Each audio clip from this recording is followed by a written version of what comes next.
To me, meditation is all about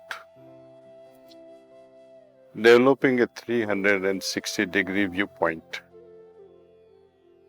When I close my eyes and meditate and try to understand not just divinity, but a personal situation in life. At that time, it works as a vaccination. You are a doctor, so you can understand the role of vaccination. Prevention is better than cure.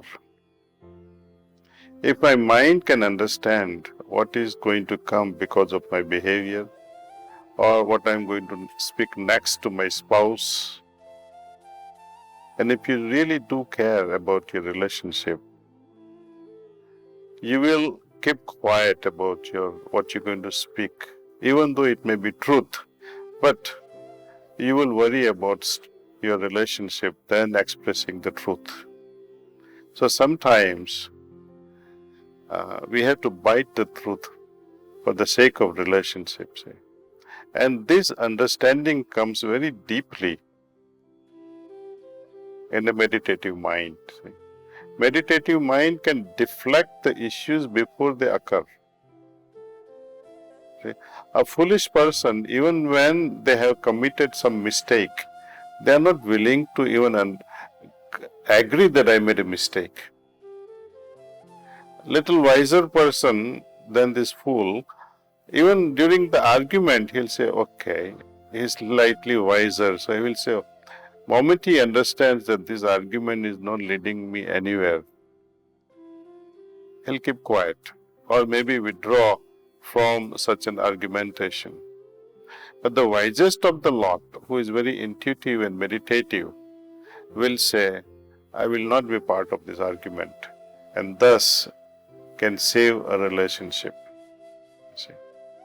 Now, when you talk of oncology issues, how it can help patients, cancer patients, you must have heard this term in 16th or 15th century, nun's disease. What was that?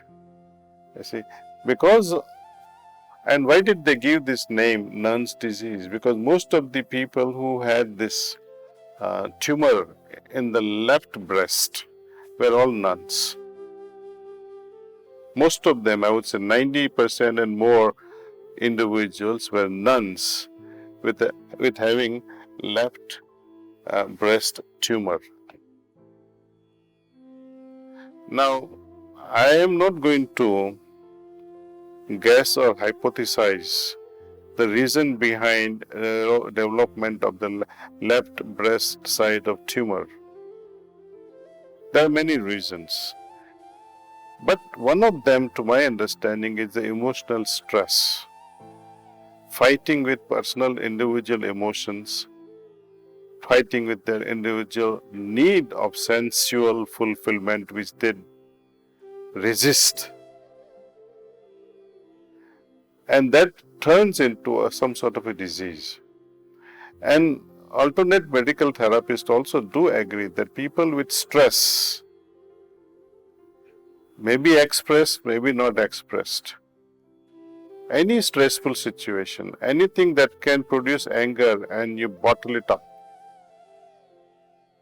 that energy is somehow manifesting in the form of tumor in any part of the body. So there are many techniques actually, which I don't think it can cure, but some level of healing can happen. In certain individuals, I have also seen the thorough cleaning which is offered in the Sahaj Mark system can actually remove the tumor growth or slows down the tumor growth. What one needs also at that moment, a tremendous level of comfort. Yes, whether you are combating cancer or you are normal healthy being, death is inevitable.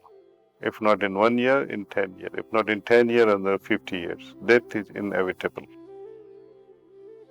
And when we understand that inevitability in availability of death, I am able to prepare myself. And in fact, I was very impressed with Dr. Deepak Chopra when he came to Kanha Santivanam few months back. So I was asking him, Deepak bhai, I call him Bade Bhaiya, आपका अभी क्या research चल रहा है?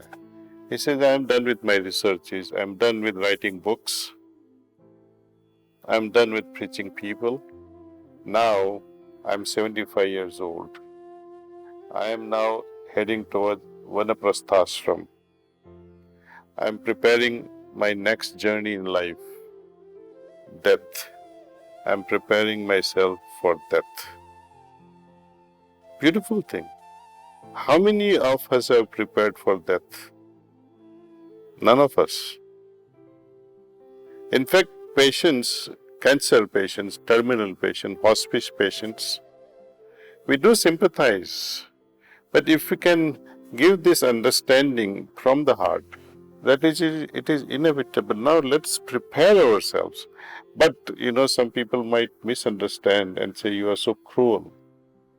You're teaching me to prepare myself for death instead of healing me. What kind of a doctor are you? But this understanding should come even when we are healthy. Then, you'll be able to deflect all the problem. Death comes, all right, when are you coming? I'm waiting for you, see. That sort of courage will enter in our being. And that's when I remember my Babuji Maharaj's statement that lead your life in such a way that you're going to die at the very next moment. And when you are prepared like this, what can worry you? Nothing at all. We always be prepared. But as I was saying, that when a person is about to die and needs comfort, there are methods available. Our volunteers can help. You can try half a dozen patients of yours. We can give them polarity sessions. And these polarity sessions are so magical actually. Even you will not be able to believe as an oncologist that what has happened to this patient. They become full of light. They become full of humor.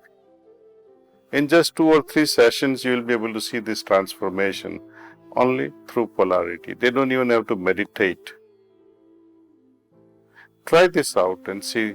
Let us release a research paper on this, that how polarity treatment, which is all about energy adjustment or refinement of energy or fine-tuning of energy in human system, can bring a new chapter, new lesson in life.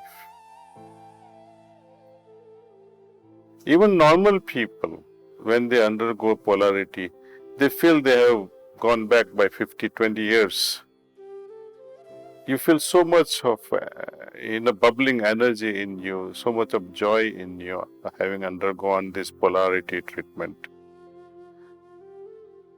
So I highly recommend this. And along with this allopathic medicine that we give to patients under oncology treatment, I would highly recommend taking mustard seeds, 1 teaspoonful of mustard seeds, crush it, mix it with morum or what we call buttermilk, add little salt to taste, take it twice a day and see the impact of it. Those who are non-vegetarian, they can also take crab soup every other day and see the impact of it. So there are a few guidelines we have for trying out. One is to calm your mind. Second is how to combat with herbs like mustard seeds, and also for non-vegetarian crab soup.